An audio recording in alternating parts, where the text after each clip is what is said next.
Y quienes disertarán en esta oportunidad es la magíster Claudia Martínez, secretaria de Lucha contra la Violencia a la Mujer y Trata de Personas, trabajando desde el Polo de la Mujer en la asistencia a mujeres en situación de violencia. La invitamos que si quiere ir subiendo.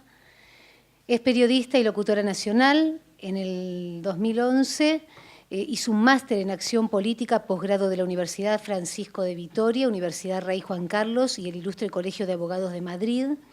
Fue concejala del bloque Unión por Córdoba y ocupó la Secretaría de Transporte de la provincia de Córdoba. La doctora María José Nachi, que también le invitamos a subir al escenario, decana de la Facultad de Ciencias Sociales, Juristas y Humanas de la Universidad Kennedy, doctora en Ciencias Sociales por la Universidad de Buenos Aires.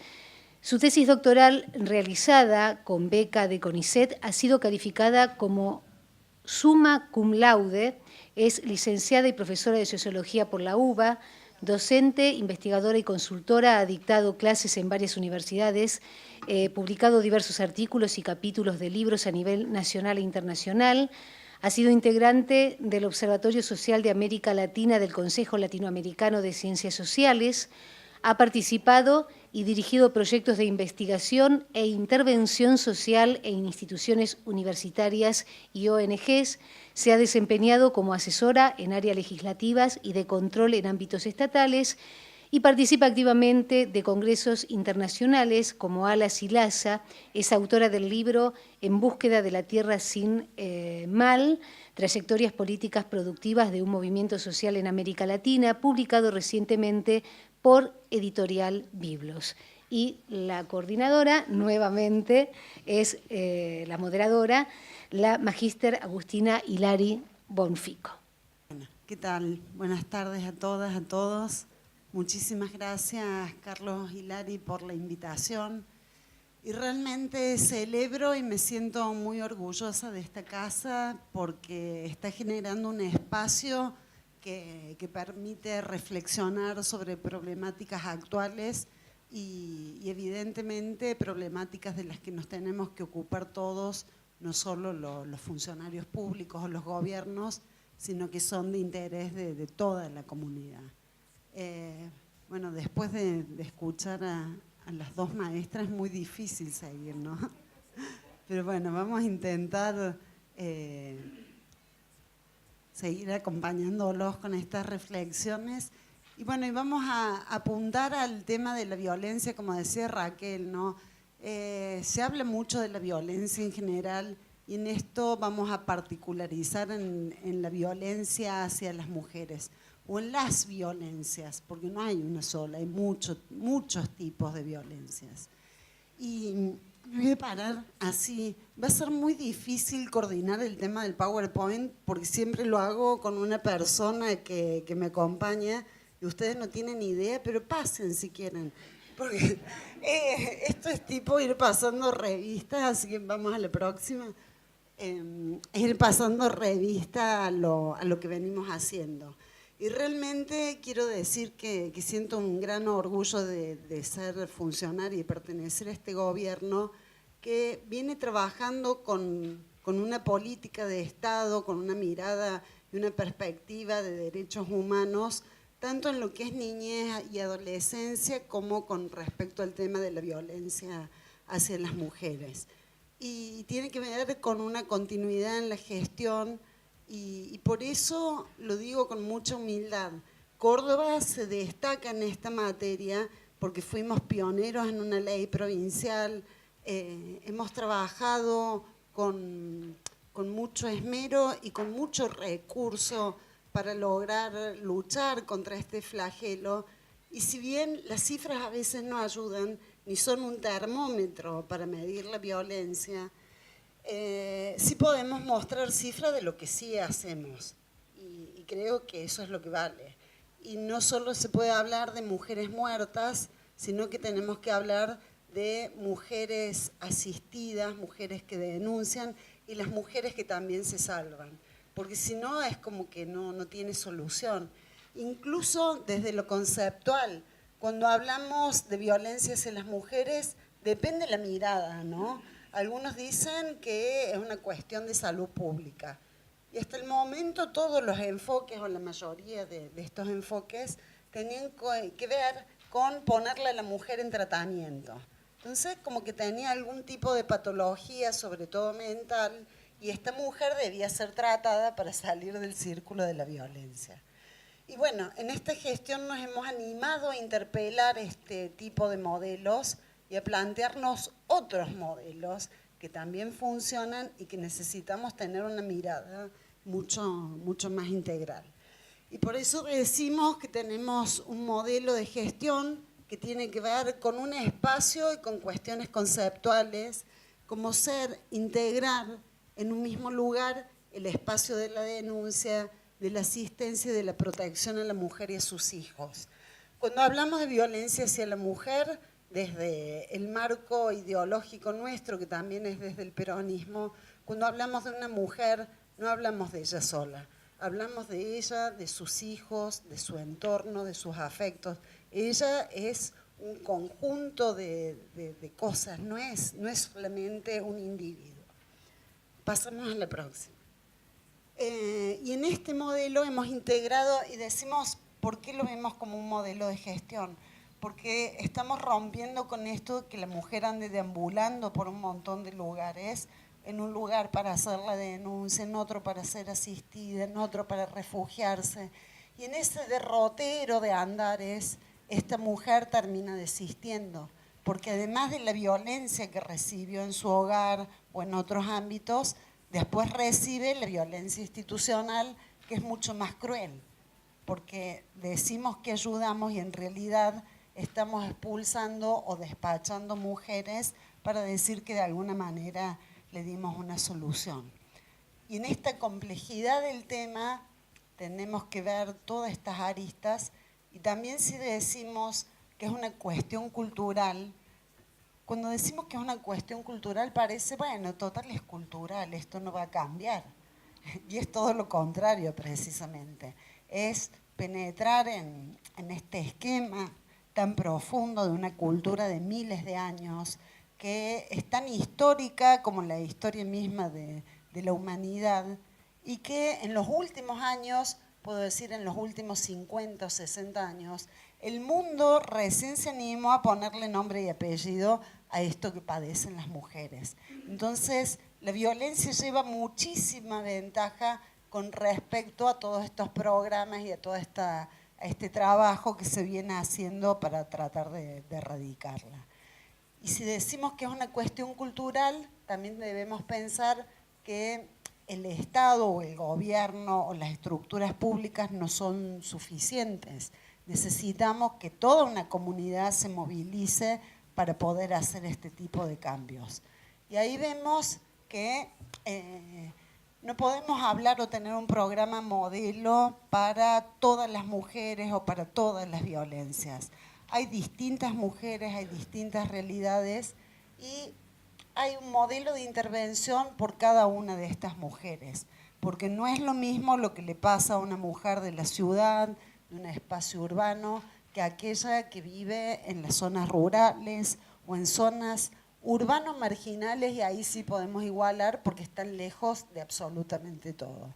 Y ni hablar de una mujer que, digamos, está en un estado de vulnerabilidad total por no tener ningún tipo de recursos. Entonces la cuestión social, económica, cultural, educativa impacta directamente.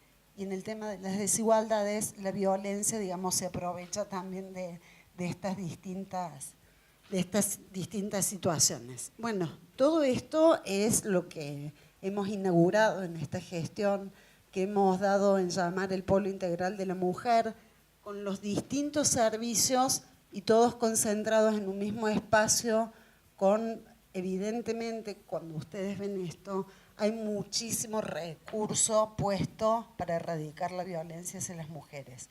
Y con esta mirada mucho más amplia que tiene que ver con mirarla a la mujer completa, a esta mujer que un día se animó a denunciar, o se animó por lo menos a hablar, porque la denuncia para nosotros no es una condición para ser asistida. Vemos que, digamos, esta mujer termina siendo para el Estado siempre la responsable de la situación de violencia.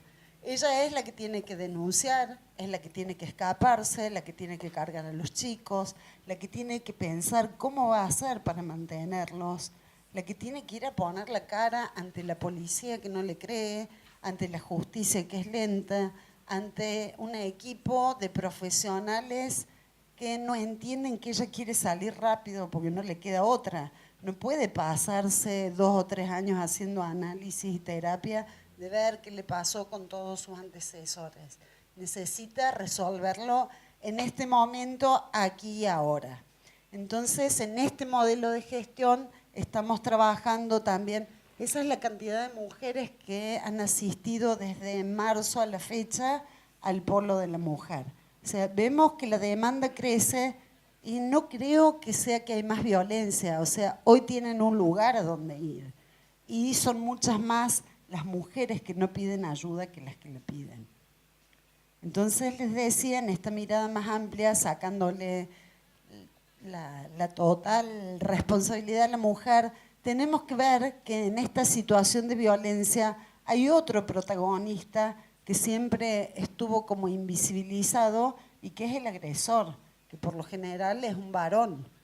Y lo hemos dejado a un costado, la justicia ha sido más o menos comprensible, en el mejor de los casos que lo detienen, entran y salen, y esa mujer que después de haber hecho y haber tomado el coraje de denunciar, siente que está de nuevo en manos de este hombre poderoso que ni la justicia es capaz de ponerle un freno. Por eso difiero un poco en esas teorías de la represión, porque este hombre no le tiene miedo a nada ni a nadie. O sea, para este varón la ley no existe, la mujer tampoco existe, y él es el todopoderoso que impone la ley. Así que en este tipo de temáticas tenemos que tener otra mirada, porque ese cambio cultural lo tiene que incluir el varón. No alcanza con pensar en políticas más duras, que son importantes también, porque si no, no reconocen límites. Pero también hay que generar espacios psicosocioeducativos donde ese hombre que seguramente nunca tuvo la posibilidad de entender lo que es vivir sin violencia, que seguramente viene de un hogar con muchísima violencia, hoy la está reproduciendo de manera casi automática y también está perfeccionando los modos de ser violento. Antes, qué sé yo, en la época de nuestras abuelas, el hombre solo con mirar era suficiente para que una mujer se calle. Entonces decimos, bueno, no había tanta violencia como ahora.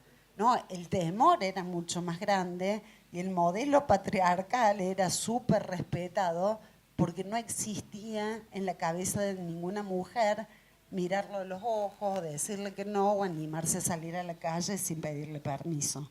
Así fuimos avanzando las mujeres en las conquistas de nuestros derechos, pero también empezamos a sufrir esa violencia machista, porque el machismo, cuando ve que la mujer va independizándose y reconociéndose como ciudadana, también se repliega y empieza a iniciar acciones que son colectivas, aunque no consensuadas, pero que tienen que ver con toda una reacción social donde ese machismo trata de poner un límite al avance de las mujeres.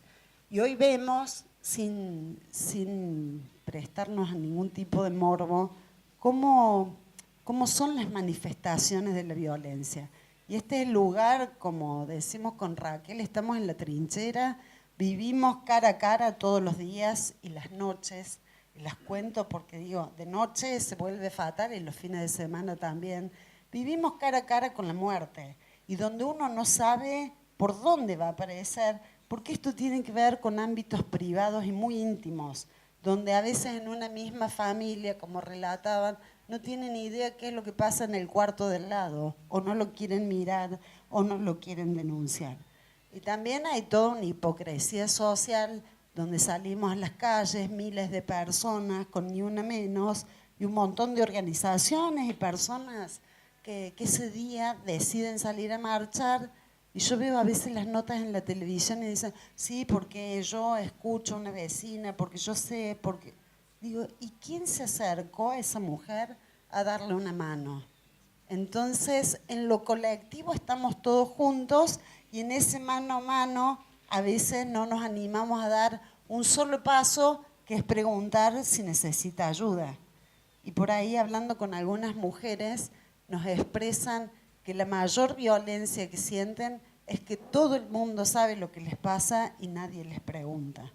Eso es lo más triste, ¿no? Con esta hipocresía con la que hablamos de defender a las mujeres y parece que fueran mujeres invisibles, porque meterse en un tema de violencia de género, de violencia familiar sobre todo, y tratar de ayudar, y es meterse en un problema, porque es muy complejo, porque no es tan fácil salir, es muy fácil dar consejo y decir ándate, pero digamos, detrás de esa decisión hay otras personas y otras circunstancias. Y el tema de los hijos influye un montón. Yo veo que las mujeres llegan apuñaladas, quebradas, quemadas un montón. O sea, la modalidad de la quemadura se ha puesto de moda, digamos, lo voy a llamar de esa forma, porque también los medios de comunicación no tienen ningún tipo de código de ética de contar cómo se puede hacer para ser violento con una mujer. Entonces le dan los detalles al agresor para ver cómo lo hace. Y esa mujer que ya no soporta más, pero que se la aguanta por un montón de circunstancias, veo que el único límite que esa mujer encuentra es cuando se meten con los hijos. Cuando ven, digamos, ya no dan más, cuando el agresor, como ve que ella es fuerte, le empieza a pegar a los hijos, o los amenaza, o los abusa. Y ese es el momento donde una mujer decide decir basta. Pero miren hasta dónde llegó y en el estado en el que llega esta mujer. Y aún así, cuando los hijos empiezan a pedir que vuelva con el padre, es lo más difícil para ella. Por eso digo, es muy fácil a veces juzgar y decir, pero mira, hizo 20 denuncias, después la mató, si es ella la que volvió o ella la que le mandó un mensaje. Pero bueno, hay que vivir en esa circunstancia donde ella es la responsable de lo que le pasa. Ella es la responsable de lo que le pasa a ella y de lo que le pasa a los hijos. Y entonces, en esto estamos trabajando también de manera conjunta con Raquel y los equipos de CENAF, porque si queremos hacer prevención, no es solo ir a dar una charla a un colegio y tirar un mensaje así como si fuera una botella con un mensaje en el mar. Nosotros tenemos una población que tiene nombre y apellido, que está bien identificada, y que esos hijos de la violencia no tienen ninguna opción excepto ser violento o víctima, de ser un agresor o una víctima. Pero ¿qué más van a hacer si no han conocido otra cosa? ¿Qué les podemos pedir? Entonces, estamos focalizando en un trabajo con los hijos y por eso hablamos de un modelo de gestión, porque en el lugar donde estamos, que es un viejo hospital, ahí tenemos el lugar de denuncia, los consultorios, una gran sala cuna, que por ahí van a ver algunas fotos, donde los chicos, mientras la mamá hace la denuncia o mientras habla con los psicólogos, el chico no tiene que estar escuchando, revictimizándose. Entonces hay un espacio para los niños y las niñas hasta 12 años, donde también son tratados por especialistas. Ahí mismo tenemos refugio, por si esta mamá con su familia decide quedarse hasta que tome la decisión de lo que va a hacer y que un equipo la acompañe. Tenemos una escuelita que tiene una modalidad especial, que es pionera en la Argentina, que es la modalidad de trayectos. Que esto que vos decías, Raquel, o sea, no les pidamos resultados, no estemos persiguiéndolo con las notas. Estas mujeres tienen una modalidad especial porque su vida ha sido muy especial. Además, siempre les dijeron que no servían para nada, que eran brutas, que nunca iban a poder.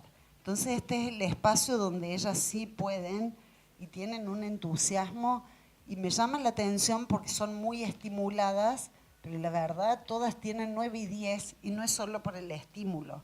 Están sedientas de conocer, de saber y saben que más allá de la ayuda que hoy tienen, el único trampolín para salir es la educación. Y en esta escuelita está garantizado que terminen si cumplen con la asistencia y con todo lo que deben hacer, el trabajo, las fichas, etc. Eso les garantiza terminar. O sea que ya están pensando qué es lo que van a estudiar, qué tipo de profesionales quieren ser, qué oficio. Entonces, eso es salir de la violencia, es pensar en otra vida, en esa vida que es distinta y que hoy la están iniciando y que va mucho más allá de revisar, que está bien hacerlo y tenemos espacios de terapia individual y de terapia grupal donde ellas pueden revisar. Pero la educación es, digamos, un transporte rápido para pensar en otro proyecto de vida. Aquí estamos viendo las distintas tecnologías que tenemos para los casos de alto riesgo, que son el botón antipánico, y ahora Córdoba es la primera provincia elegida por el gobierno nacional para probar las tobilleras duales. Esto tiene que ver con un sistema. Nosotros tenemos casi 1.500 botones antipánico, que tiene que ver con un sistema de seguridad de contacto visual. Cuando la víctima lo ve al agresor, lo aprieta y la verdad que ha funcionado muy bien. Por ahí habrán visto un artículo de La Voz del Interior que se salvan 3 mujeres por día. Ese es el título, en realidad no es tan así. O sea, hay 3 situaciones de alto riesgo todos los días. Hay un promedio de 15 o 20 activaciones y de esas 15 o 20 el agresor llegó a golpearla hasta que llegó la policía. Y eso que es un código rojo donde la policía, donde esté, tiene que dejar lo que está haciendo y acudir donde está esta mujer. El tema de la tobillera lo que nos permite es tener un radio donde si se aproxima la víctima, eso va detectando y nos va avisando y de manera preventiva nos permite auxiliar a la víctima o avisarle que vaya a un lugar donde pueda resguardarse. Pero bueno, estamos en el periodo de prueba. Bueno, entre todas las asistencias que tienen las mujeres es el tema del fortalecimiento en la cuestión de salud, y ahí tenemos una obra social que seguro quienes trabajan aquí la tienen, que es el APROS, o sea, es la obra social provincial que tiene muchísimos servicios y sobre todo es para la mamá y para los hijos. Si bien muchas vienen usando el sistema público de salud, en este tipo de trabajo que estamos haciendo con las víctimas donde necesitamos salir rápido, no hay tiempo para turnos ni para esperas como funciona el sistema público.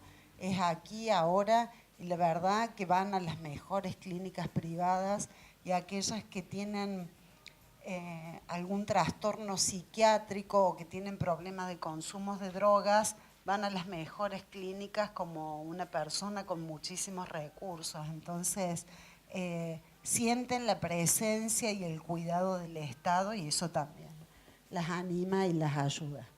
Seguimos un poquito más adelante. Bueno, en esto, con el tema de los refugios y los albergues, también hay una consigna muy instalada que piden más refugios para las mujeres. Y nosotros que tenemos refugios y que son de un nivel, por ahí van a ver las fotos, parecen un aparo-hotel, son realmente de muy buena calidad y de muy buena atención, porque son departamentitos, no son pabellones con camas. Pero aún con lo lindo que puede ser este lugar, las mujeres quieren estar en su casa, por más humilde que sea, por más que tengan un techo de chapa. Nadie quiere ir a vivir a un lugar de prestado, o que alguien haya elegido el color de la habitación, o a la hora que se puedan acostar a dormir. Entonces, el gobernador creó un programa que es de asistencia económica para las víctimas de violencia para que puedan alquilar. Y es un trámite rapidísimo, o sea, sale de un día para el otro. Y es de hasta 5.000 pesos por mes, que para lo que es el mercado de Córdoba se puede alquilar una casa con 2 habitaciones o depende del barrio o más. Entonces, ellas eligen dónde vivir y de qué manera vivir. Entonces, también vemos que esto sirve a su empoderamiento y no estar bajo esta ala tan protectora del Estado. Esas son las residencias, estas están en el mismo polo. Tenemos 6 departamentos con capacidad para 6 personas cada departamento, entonces no tienen que estar conviviendo las víctimas con otras víctimas, que esto también es complejo porque salen de una situación de violencia y llegan a un lugar con mujeres en la misma situación, con chicos que se encuentran alterados, y por ahí es peor el remedio que la enfermedad. Entonces, al tener una cierta privacidad, las ayuda por lo menos a estar un poco más cómodas durante toda esa etapa. Bueno, esas son las cantidades, digamos, uno si ve la cantidad no parece mucho de marzo a la fecha, pero a veces las estadías son o 3 días o 2 meses, entonces bueno, vamos regulando de acuerdo a eso. Y tenemos otro lugar que tiene capacidad para 30 y pico de personas, que es como un pequeño hotel, que era un viejo convento que está un poco más alejado de la ciudad. Esa es la sala cuna, este es el lugar donde están los chicos de 8 de la mañana a 8 de la noche, funciona, y por esa escalera ahí arriba están todos estos departamentos que yo les mencionaba. Entonces la mujer, mientras está trabajando su situación de violencia, puede hacer la denuncia en el mismo lugar, puede ser atendida por los médicos, por los psiquiatras, los psicólogos, los chicos, la escuela. O sea, es un lugar realmente donde se siente muy, muy protegida. Vamos pasando más rapidito, así voy cerrando. Sí. A ver, ¿qué más tenemos? Bueno, esos son espacios de capacitación en oficios. Y lo más importante hoy es que estamos trabajando con los agresores, abrimos un centro para atención de los agresores y realmente eso, hablando con los varones y con los equipos técnicos, vemos la necesidad que había en los hombres, primero de tener un lugar donde se los escuche, donde puedan reconocer la violencia. Ninguno de los agresores cree que es violento. O sea, siempre fue un accidente o me sacó, la culpa es de ella. Entonces, en este tipo de espacios, que son grupos de reflexión con perspectiva de género, allí tratamos de hacer toda una revisión de lo que es la mujer, lo que es convivir en espacios saludables y lo que significa el machismo, y que ellos puedan reconocerse en ese espacio y también ver cómo salen de esto. Si quieren ir pasando rápido, porque hay un montón de fotitos, y ahora hemos incorporado a partir de este mes un espacio donde se trabajan exclusivamente los delitos sexuales, que era un área que estaba fuera de esta de violencia y la hemos integrado, y ahí atendemos tema de abusos, de todo lo que tenga que ver con esta clase de delitos, a mujeres, a niños y a niñas también. Quería hacer una pregunta. Yo no te quería hacer una pregunta, simplemente sí. Te quería dejar como una reflexión sobre algo de la propia empiria mía de mi vida. Sí. Mira, es excelente que se pueda trabajar y que se pueda contener a las mujeres y que se pueda buscar una solución, pero hay una cuestión cultural en la cual nos afecta absolutamente a todos, no importa el género en este caso, que es la propia educación que recibieron nuestros abuelos, nuestros padres, nosotros, y que nuestros hijos van a recibir en el futuro. Mira, no estoy en contra de ninguna religión ni de nada, simplemente es un ejemplo. A nosotros se nos dice que la Virgen María vivía callada y hacía las cosas de madre y estaba junto a su esposo y su hijo, y es la santa, y de repente María Magdalena, que era aventurera, la que hablaba, la que acompañaba a donde sea, es la prostituta. Es decir, la mujer que se empodera. Por eso decimos que es una cuestión cultural, digo, ya la Biblia te marca, pero bueno, tiene que ver con interpretaciones históricas que nada tienen que ver con esta cuestión real de las relaciones igualitarias. Y el otro ejemplo que te quería dejar, que siempre que tengo la posibilidad de hablar con gente de derechos humanos, trato de dejar esto, no es porque yo sepa más ni menos, sino porque es lo que yo observé, es de la educación. A mí se me dijo que el color rosa era de nena, que la mujer tenía que jugar a la comidita y el hombre tenía que, o sea, esa es la educación que recibimos. No importa si sos mujer, hombre, homosexual, lesbiana, o sea, siempre nos meten ese chip desde chiquitos, digo. Si bien hay un cambio de paradigma, estamos viendo esa crisis social por cambio de paradigma, nada, quería dejarte esto para que también se tenga en cuenta a la hora Es que de cuando hablamos de género tenemos que mirar a varones y a mujeres.